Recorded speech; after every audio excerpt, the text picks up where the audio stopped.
సంధ్యా theatre ఘటన కేంద్రంగా అల్లు అర్జున్ రేవంత్ రెడ్డి అంశం మరింత వేడెక్కింది. అసెంబ్లీ వేదికగా మరోసారి మొదలైన చర్చ అల్లు అర్జున్ ప్రకటన కొనసాగింపు ఆదివారం కూడా జరిగింది. దాడుల వరకు వెళ్ళింది. ఆదివారం సాయంత్రం హైదరాబాద్ లోని ఐకాన్ స్టార్ అల్లు అర్జున్ ఇంటి వద్ద ఉద్రిక్త పరిస్థితులు నెలకొన్నాయి. ఉస్మానియా యూనివర్సిటీకి సంబంధించిన జేఏసీ నాయకులు అల్లు అర్జున్ ఇంటిని ముట్టడించి రాళ్లతో దాడి చేయడం, అనంతరం ఇంట్లోకి దూసుకెళ్లి సెక్యూరిటీని చితకబాదడం, పూల కుండీలను ధ్వంసం చేయడం వంటి భయానక సంఘటనలు చోటు చేసుకున్నాయి.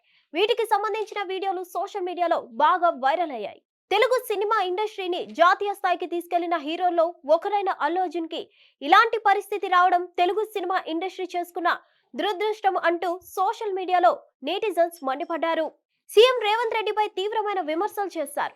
ఈ నేపథ్యంలో రేవంత్ రెడ్డి ట్విట్టర్ లో ఈ ఘటనపై స్పందించారు.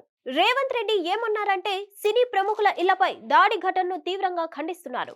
ఈ విషయాన్ని సీరియస్ గా తీసుకోవాలి. శాంతి భద్రతల విషయంలో అలసత్వం ప్రదర్శిస్తే అసలు సహించను.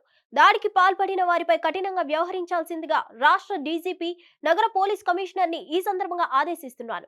సంధ్యా థియేటర్ ఘటనలో సంబంధం లేని పోలీస్ సిబ్బంది స్పందించకుండా ఉన్నత అధికారులు జాగ్రత్త తీసుకోవాలి అంటూ ఈ సందర్భంగా ఆయన వ్యాఖ్యానించారు. ఇదంతా పక్కన పెడితే మొన్న సీఎం రేవంత్ రెడ్డి అసెంబ్లీ సమావేశంలో సంధ్యా థియేటర్ ఘటనపై స్పందించారు. అల్లు అర్జున్ ఎంత బాధ్యతారహిత్యంగా వ్యవహరించాడో వివరించగా, దానికి అల్లు అర్జున్ వెంటనే ప్రెస్ మీట్ పెట్టి రియాక్ట్ అవ్వడం, తనకి పోలీసులు జరిగిన ఘటన గురించి ఎలాంటి సమాచారం అందించలేదని, వాళ్ళు చెప్పగానే సినిమా మొదలైన కాసేపటికే నేను థియేటర్ నుంచి వెళ్ళిపోయానని చెప్పుకొచ్చాడు.